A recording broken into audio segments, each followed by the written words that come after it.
नमस्कार दोस्तों, आज तकनीक करनी पर हमारे साथ अजीमुद्दीन अशरफ इस्लामिया इंटर कॉलेज बाराबंकी के टीचर अब्दुल माजिद जी हैं, जो हमें उर्दू विषय पर जानकारी देंगे और बताएंगे कि इसमें उर्दू में कैसे भविष्य और करियर आपका बन सकता है और क्या दुश्वारियां हैं छात्रों की जो बोर्ड एग्जाम आ रहे हैं उसको लेकर के उन दुश्वारियों को दूर करने का काम करेंगे और बताएंगे कि कैसे आप अपना बेहतर पेपर दे करके अच्छे अंक पाएँ और अपना भविष्य उज्जवल कर सकें।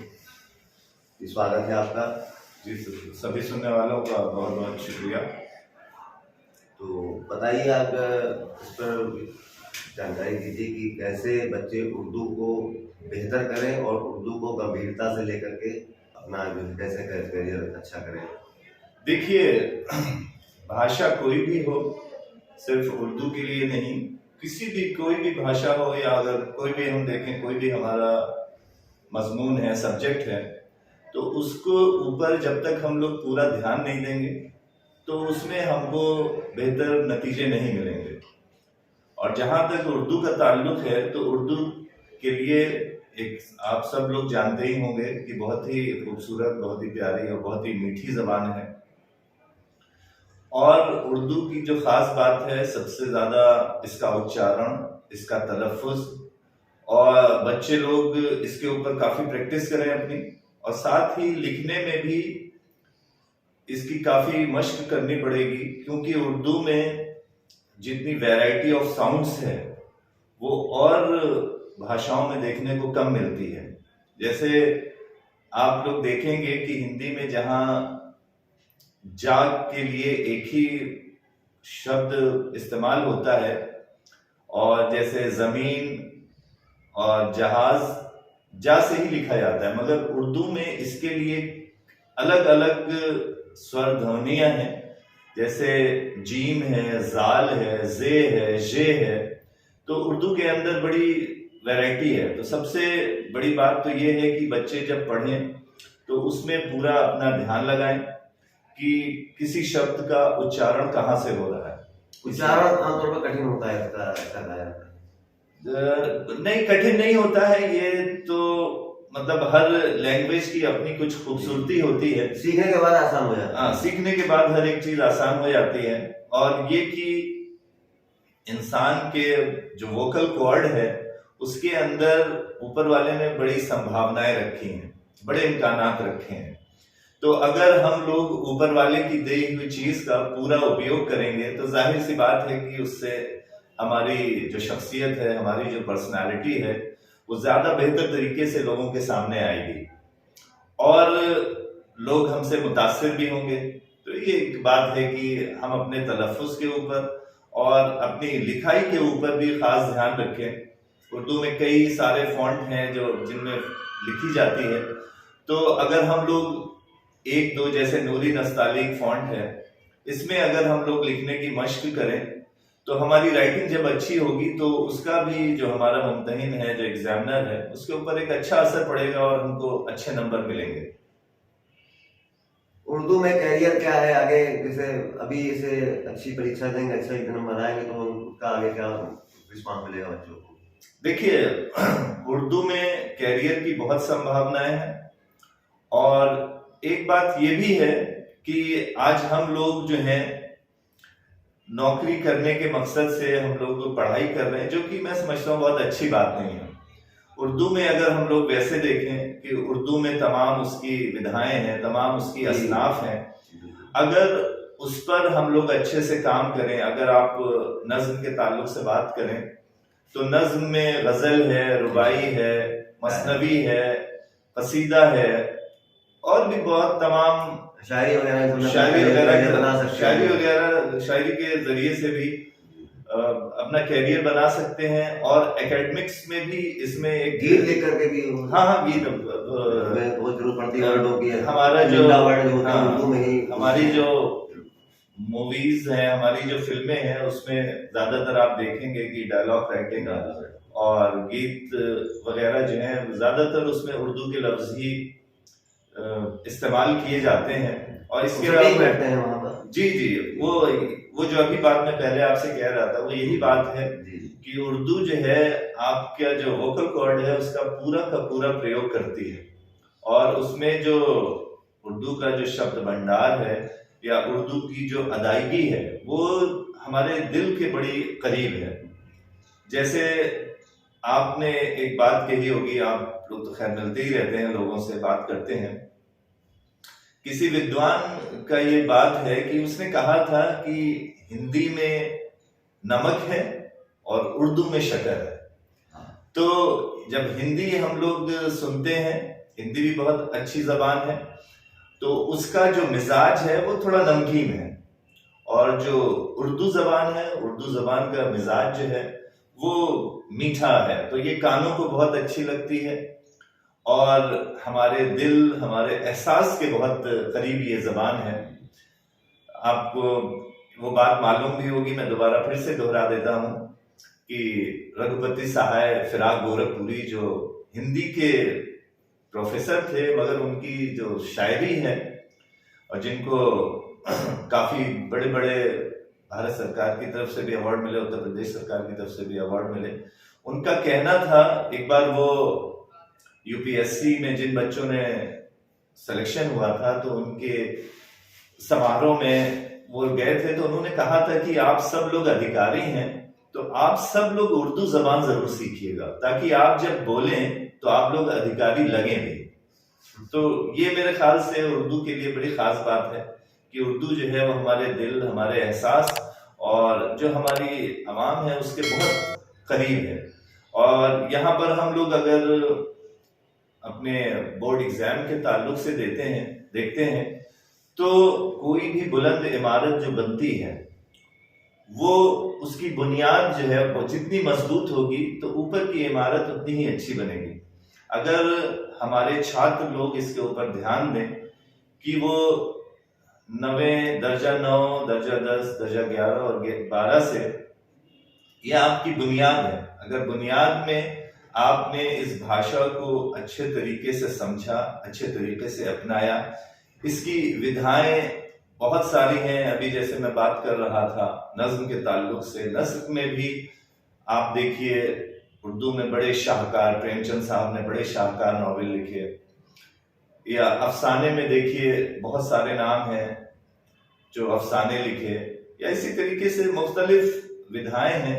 इसमें अगर बच्चे लोग अपना कैरियर बनाना चाहें तो आज हमारे देश में बहुत सारी संभावनाएं हैं, बहुत सारे विषय हैं जिसके ऊपर लिखा जा सकता है। अच्छा, रही बात विधाओं की, तो विधाएं लग रहा है धीरे धीरे मोह भंग हो रहा है, लोग बहुत इस पर कम जो है, नई पीढ़ी जो है इस पर कम अग्रसर है, और विधाओं या किसी भी कला में उर्दू का बहुत बड़ा महत्व हो जाता है। जहाँ पर लिखना या बोलना हो तो उर्दू बिना समझ लीजिए कि शब्दकोश अधूरा है। जी, आप बिल्कुल सही कह रहे हैं, मगर इसमें देखिए कुछ हम लोग अगर गौर करें तो इसमें आजकल वर्तमान समय के परिप्रेक्ष्य में अगर हम लोग चीजों को देखें तो ऐसा लगभग हर विषय में हमको देखने को मिल रहा है।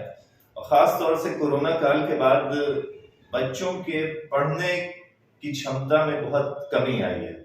अच्छा, उसका बहुत सारा दोष, मैं दोष ना कहना उचित रहेगा कि मोबाइल ने भी बच्चों के मन मस्तिष्क पे अपना बहुत असर किया है।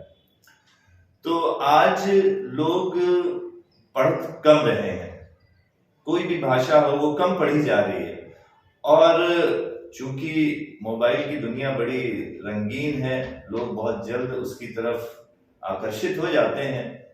मगर ये प्रकृति का नियम है कि हर चीज का समय आता है, बदलता है, और जो पुरानी चीजें हैं हमारी, या दुनिया का सबसे जो सशक्त, सबसे मजबूत जो चीज है वो भाषा ही है। वो कोई भी भाषा हो, हिंदी हो, इंग्लिश हो, उर्दू हो, मनुष्य, इंसान जो है वो अपने जज्बात का इजहार भाषा के जरिए से ही करता है। और हम लोग चाहे कितने भी मशीनीकृत क्यों ना हो जाए, मगर हमको आना भाषा के ही पास पड़ेगा। और ये तो जो तमाम प्रौद्योगिकी है तो ये इंसानी जीवन को अच्छा बनाने के लिए है, मगर ये साधन है, ये साध्य नहीं। आधुनिकता में कहीं ना कहीं उर्दू खो रही है, आपका कहना है? नहीं, ऐसा मैं नहीं समझता, कहीं हो नहीं रही है। आप अगर गौर या करें, जरूरत कम हो गई है? नहीं, जरूरत भी कम नहीं है, मगर ये कि अब जो है, ऐसा मैं नहीं कह सकता कि जरूरत कम हो, जरूरत पूरी है। तो बोर्ड परीक्षा में बच्चे कैसे इसको जो है बेहतर करें, मजबूत करें, अपना अच्छा नंबर लाए, कैसे लिखें, पेपर को कैसे भरें, इस पर जरा। जी जी बिल्कुल, ये बहुत अच्छी बात कही, बच्चों के लिए बहुत जरूरी भी है। तो सबसे पहले तो बच्चे लोग जो हैं, जो अपना कंटेंट है उसको बहुत अच्छे से तैयार करें। उर्दू के ताल्लुक से हम लोग बात करें तो इसमें उर्दू के जो इक़्तिबास वगैरह दिए जाते हैं, आपको उनके हवाले मालूम होने चाहिए, और उनकी तशरीह भी आप जो है बिल्कुल इस तरीके से आपको करना चाहिए कि जो आपका मुम्तहिन है उसे कुछ जानकारी नहीं है, और आपको जैसा राइटर ने उसको लिखा है, तो लिखते वक्त जो भी राइटर की उस वक्त सोच थी, वो जो कुछ बात बताना चाह रहा है, तो वो बात आपके कलम के जरिए से अब आपको मुम्तहिन को बतानी है कि मुम्तहिन जो है वो पूरे तरीके से सैराब हो जाए और कहीं से कोई भी नुक्ता बाकी ना रहे उसकी मजीद तशरीह के लिए। और इसी के साथ जैसे ग्रामर कवायद का भी हिस्सा होता है, तो इस्म, ज़मीर, फेल, सिफत, तशबीह, इस्तिआरा, तो ये सारी चीजें भी आप इनके जवाब दीजिए, और इनके जवाब के साथ आप मिसालें भी दीजिए, अच्छी मिसालें दीजिए कि जो बहुत ही ज़ूद फहम हो, बहुत जल्द से समझ में आ जाएं, और आप जो है अपने एग्जामिनर को मुतासिर भी कर सकें, प्रभावित भी कर सकें। सर कैसे क्वेश्चन आने वाले हैं बोर्ड एग्जाम में, इस पर जरा बताएं। देखिए, बोर्ड एग्जाम में जो आमतौर पर क्वेश्चन आते हैं कि इसमें आपको इक़्तिबास दिया जाएगा, नज़म का टुकड़ा दिया जाएगा, उसको आपको तशरीह करनी है, उसका भावार्थ बताना है, और साथ में उसका संदर्भ, उसका हवाला भी देना है। इसी तरीके से सवाने हयात आती है, जिसे हम लोग जीवनी कहते हैं, शायरों की सवाने हयात, या जो लेखक लोग हैं उनकी सवाने हयात आती है। उसके ऊपर भी आपको जो जीवनी पूछी गई है, तो कब उनकी पैदाइश हुई है, कब उनका इंतकाल हुआ, इसकी आपको जानकारी होनी चाहिए, सन की जानकारी होनी चाहिए, और उनका अंदाज क्या था लिखने का। जैसे आप देखेंगे कि प्रेमचंद ने जो है वो हिंदुस्तान की जो देही जिंदगी है, जो देहाती जिंदगी है, उसका तस्करा जो है, और बड़े रोमांटिक तरीके से, बड़े रोमानी तरीके से, तो ये आपको जब आप प्रेमचंद की जीवनी लिखेंगे तो आपको ये सारी चीजें, उनकी भाषा शैली, उनकी जो शब्द भंडार है, उन सब के बारे में आपको बताना पड़ेगा। तो ये आपको अच्छे नंबर लाने के लिए ये सारी चीजें जो हैं, मैं समझता हूं कि आपको बेहतर नंबर दिलाएंगी। इसके साथ ग्रामर में भी आपका जो कोर्स है उस कोर्स को तैयार करिए, अच्छे अपनी मिसालें दीजिए, और इसी के साथ मुतजाद लफ्ज होते हैं, वर्ड अपोजिट होते हैं, उसकी भी आपको पूरी जानकारी होनी चाहिए। अभी वक्त है उर्दू के पेपर में, तो आप लोग इतने दिनों में अभी उसकी तैयारी कर सकते हैं। मुहावरों का इस्तेमाल, ज़रबुल इमसाल का, ज़रबुल मसल का इस्तेमाल, ये सारी चीज़ें भी बहुत ज़रूरी हैं। एक मजमून लिखने के लिए आता है, आपकी मजमून के ऊपर भी तैयारी होनी चाहिए। मजमून के ज़रिए से मुम्तहिन यही जांचेगा कि आपके पास जो ज़ख़ीरे अल्फाज है, आपके पास जो शब्द भंडार है, जो आपकी वोकैबुलरी है, वो आप उसमें कितना मजबूत हैं, अपनी बात को कैसे कहते हैं, कितने तरीके से अपनी बात को कह सकते हैं, या एक मजमून के जरिए से आपकी गिरफ्त अपने टॉपिक के ऊपर कितनी है, तो ये सारी बातें पता चलेगी। यहाँ पर उन्हें चाहेंगे आपको एक जरा सा एक बहुत ही मतलब ये हर एक के जहन में होता है, जैसे इसमें हिंदी, संस्कृत, अन्य विषय जो पढ़ते हैं जी, कि उर्दू उल्टी तरफ से पढ़ी जाती है, जी, उल्टी तरफ से लिखी जाती है। जी जी, या ऐसी अन्य भाषा भी कोई है कि जो ऐसा लिखी जाती हो, और अगर ये लिखी जाती है तो इसका मतलब क्या ऐसी वजह रही होगी कि जो जिन्होंने शुरुआत की तो उल्टा है? देखिए, ये अभी जैसे आपसे बात हुई थी कि ये हर जबान का अपना एक हुस्न होता है।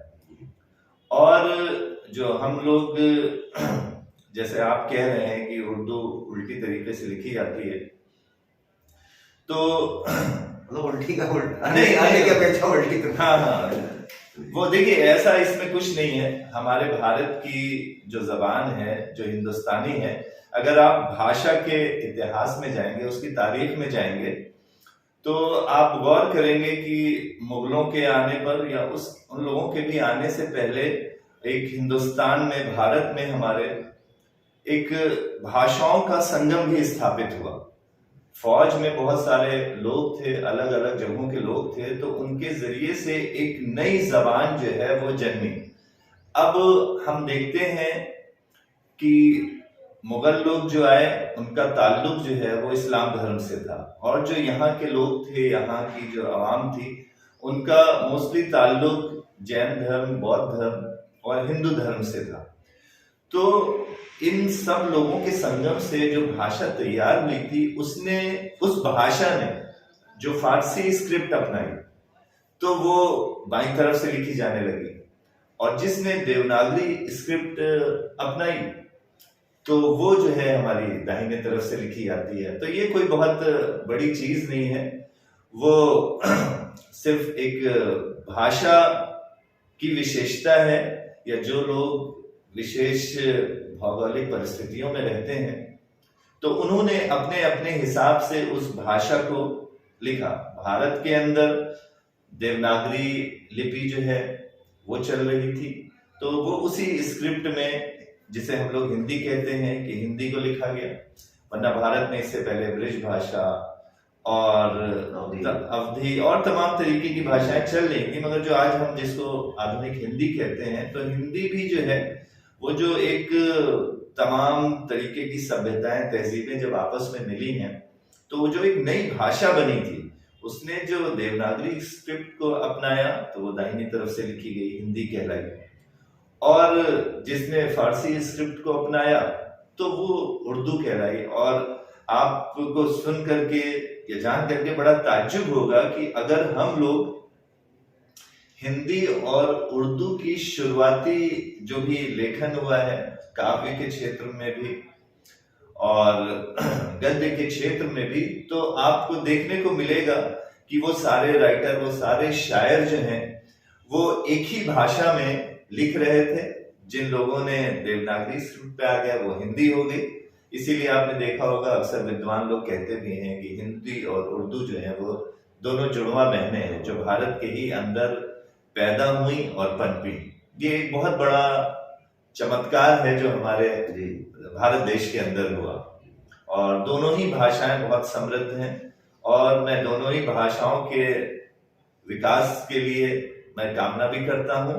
और साथ ही साथ अपने जो नए छात्र हैं, उन लोगों से भी ये कहता हूं कि आप लोग के जो भी विषय हैं, उन विषय में आप लोग पहले खुद पारंगत हों, और फिर उसके बाद आपकी जो तख्लीकी सलाहियतें हैं, आपकी जो सृजनात्मक क्षमता है, उसका इन भाषाओं की जो मुख्तलिफ विधाएं हैं, मुख्तलिफ असनाफ हैं, उसमें आप लोग अपने खून पसीने को एक करिए, और जिससे कि हमारा, आपका खुद का विकास होगा, और साथ ही हमारी भाषा का विकास होगा, और उनका खुद का व्यक्तित्व और हमारे राष्ट्र का भी विकास होगा।